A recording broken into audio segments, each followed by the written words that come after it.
We the people of India having solemnly resolved to constitute India. जी हाँ, आज का जो हमारा टॉपिक है वो बात करने जा रहा हूँ प्रीएम्बल के बारे में।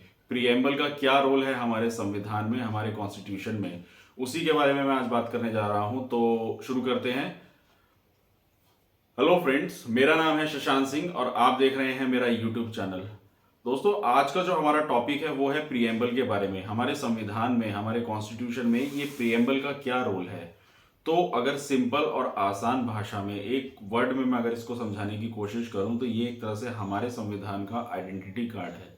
जैसे एक स्कूल स्टूडेंट होता है, उसके आईडी कार्ड में या किसी एम्प्लॉय का आईडी कार्ड में उसका नाम, उसका ब्लड ग्रुप, उसका फ़ोन नंबर और उसकी बेसिक डिटेल्स दी गई होती हैं। उसी तरीके से, ठीक उसी तरीके से जो हमारा प्रीएम्बल है वो हमारे संविधान का एक ऐसा इंट्रोडक्टरी आईडी कार्ड कहा गया है जिसको हमें हमारे स्ट्रक्चर के बारे में, उसमें क्या फिलॉसफीज हैं, क्या आइडियोलॉजीज हैं, क्या आइडियाज़ हैं, क्या फिलॉसफी है, क्या पर्पस है, क्या नेचर है, क्या कैरेक्टरिस्टिक्स हैं, ये सारी चीज़ें बताता है।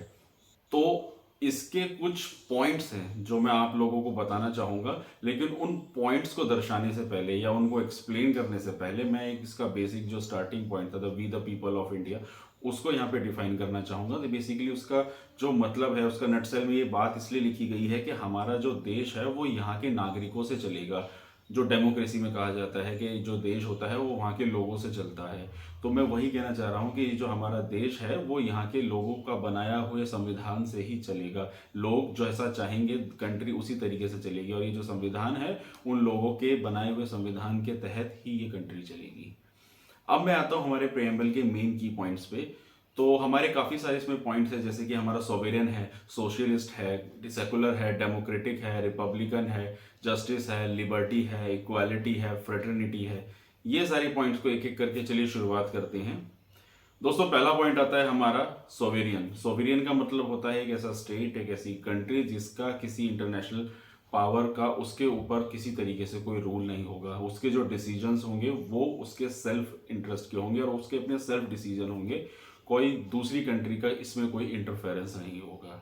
ये होता है हमारा सोवेरियन। अगला आता है हमारा सोशलिस्ट। सोशलिस्ट मतलब ये एक ऐसी आइडियोलॉजी है जो हमारे बाहर से, रशिया से आई है, और ये आइडियोलॉजी कहती है कि बेसिकली सोशलिस्ट बताता है कि एक ऐसी कंट्री जिसका जो वेल्थ है वो वहाँ के लोगों में इक्वली बटेगा। वो कंट्री से जो भी प्रोड्यूस होता है, जो भी बनता है, वहाँ की वेल्थ जो है वहाँ के लोगों में बराबर बांट दी जाएगी। जैसे टैक्स की बात करें तो टैक्स जो है इंसानों को, हर इंसान को देना है। ऐसा नहीं है कि अगर मैं फ्रेंच रिवॉल्यूशन की बात करूँ तो फ्रेंच में क्या होता था कि पहले जो था, जो एक सबसे लोअर क्लास होता था वही लोग टैक्स पे किया करते थे। अपर क्लास जो था वो टैक्स पे से आउट था, एकदम एग्जम्पशन था उसका।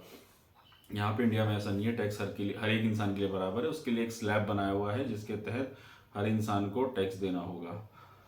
उसके बाद आता है हमारा अगला पॉइंट, सेकुलर। सेकुलर के बारे में मैं इस वीडियो में आप लोगों को पहले भी बता चुका हूँ। तो सेकुलर बेसिकली क्या होता है, एक ऐसा देश जो वहाँ के लोगों के रिलीजन को प्रमोट नहीं करेगा। मतलब किसी भी धर्म का, रिलीजन का बंदा है, वो उस कंट्री में रह रहा है, हर रिलीजन को बराबर का दर्जा, बराबर ही रिस्पेक्ट दी जाएगी, पर किसी भी पॉलिटिकल पार्टी उसको सपोर्ट नहीं करेगी, ना ही उसको रिप्रेजेंट करेगी। अगला हमारा जो आता है वो आता है डेमोक्रेटिक। डेमोक्रेटिक सबसे बेसिक और कॉमन हमारा इस संविधान का आधार है। डेमोक्रेटिक का मतलब एक ऐसा देश जहाँ वहीं के लोग उसको रूल करेंगे, वहीं के लोग उस देश को चलाएंगे, अपना लीडर चुनेंगे।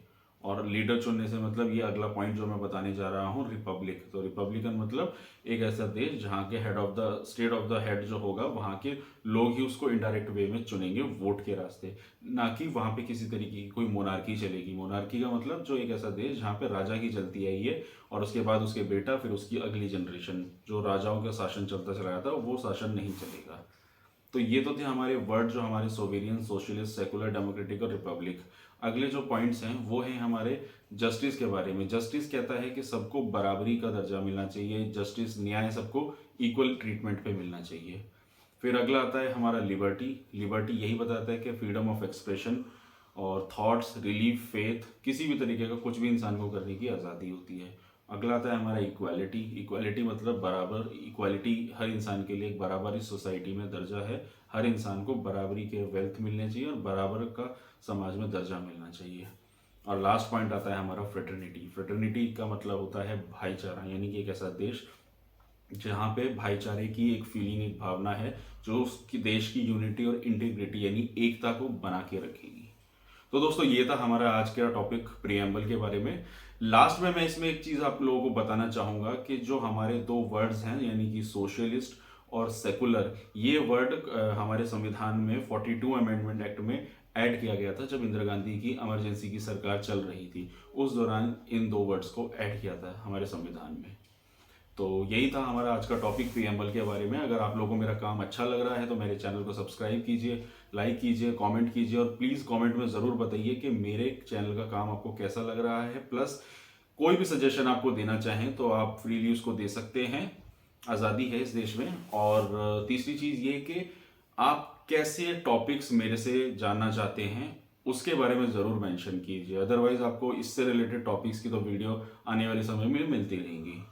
तो आज के लिए बस इतना ही। Thank you.